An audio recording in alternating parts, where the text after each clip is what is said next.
শ্রীধাম মায়াপুরে দোল পূর্ণিমায় আজকে প্রথম দিন। প্রিয় বন্ধুরা, আজকে তোমাদের দেখাবো শ্রীধাম মায়াপুরে দোলযাত্রা বা গৌর পূর্ণিমায় কেমনভাবে মায়াপুরকে সাজিয়ে তোলা হয়েছে। অনেক দিন থেকে ভাবছিলাম হোলিতে মায়াপুর আসব, এখন এসেই ভাবছি না আসলেই ভালো করতাম। কথাটা কেন বলছি একবার নিজের চোখে দেখে নাও। এত ভিড় হবে সেটা কল্পনাও করিনি, রাস্তায় হাঁটাও মুশকিল হয়ে দাঁড়িয়েছে।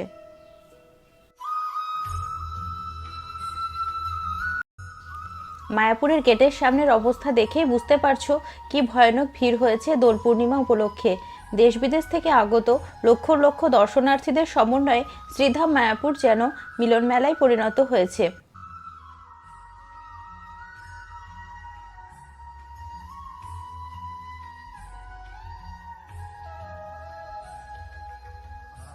গেটে ঢুকে যে লম্বা লাইনটি তোমাদের দেখাচ্ছি, এটা হলো মায়াপুরের প্রসাদের লাইন।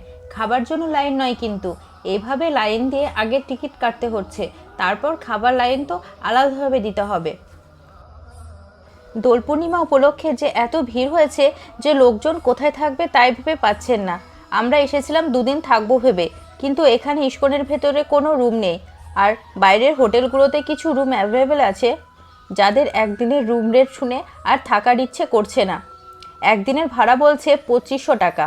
যে হোটেলগুলো অন্য সময় 400 থেকে 500 টাকায় পাওয়া যায়, অনেকেই তো হোটেলের রুম না নিয়ে দেখছি ভজন কুটির ও নামহট্ট ভবনের বারান্দায় আশ্রয় নিয়েছে।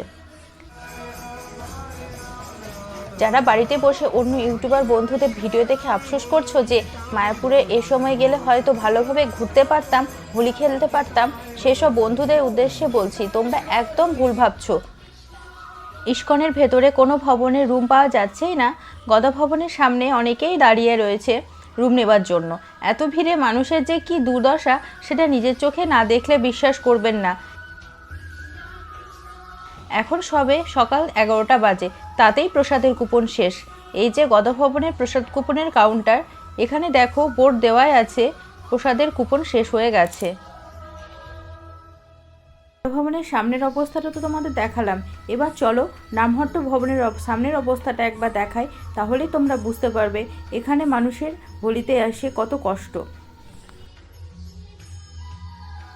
এই মানুষগুলো এইভাবে সারা রাত এখানে থাকবে।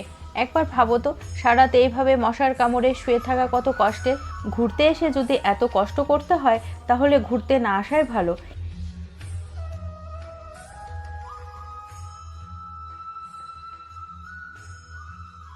এবার তোমাদের মায়াপুরে চন্দ্রোদয় মন্দিরের পঞ্চতত্ত্ব ও রাধাকৃষ্ণ সহ অষ্টসখীর দর্শন করাবো। মন্দিরের ভেতরে কত ভক্ত দেখো, সত্যি এখানে ঢুকলে যেন মনে হয় অন্য জগতে চলে এসেছি। সত্যি কি দারুণ দৃশ্য। প্রিয় বন্ধুরা, যারা এবারের হোলিতে আসতে পারোনি তারা অবশ্যই দেখে বলো কেমন লাগছে তোমাদের ভিডিওটা। এই হলো পঞ্চতত্ত্ব, কি সুন্দর করে সাজিয়েছে দেখো।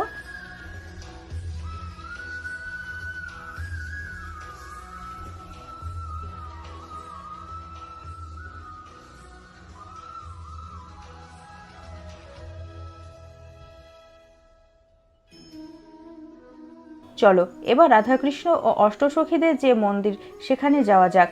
এখানেও কত লোক দেখো, আর এই হচ্ছে রাধাকৃষ্ণ ও অষ্টসখীগণ। কি অপূর্ব দৃশ্য। যারা আমার এই ভিডিওটা দেখছো তারা অবশ্যই রাধে রাধে একটা কমেন্ট করে দিও। তোমাদের বাড়ির সকলকে যেন শ্রীকৃষ্ণ ভালো রাখেন। দৃশ্যটা দেখতে কেমন লাগছে একবার কমেন্ট করে অবশ্যই জানিও। এরপর কালকে তোমরা মায়াপুরের বড় মন্দিরের পুরো ভিডিও পেয়ে যাবে। বড় মন্দিরটি হোলি উপলক্ষে দুদিন বন্ধ আছে। খুব তাড়াতাড়ি বড় মন্দিরের ভিডিও আসতে চলেছে তোমাদের এই প্রিয় চ্যানেলে।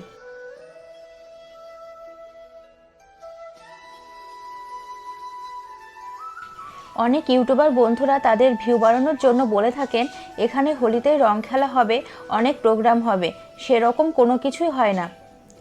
হ্যাঁ, এই মন্দিরের পেছনে একটা মাঠ আছে, মন্দির থেকে অনেকটাই দূরে বলা যায়। ওখানে কিছু সদস্যরা গিয়ে হোলির একটা ফেস্টিভ্যাল প্রোগ্রাম পালন করেন।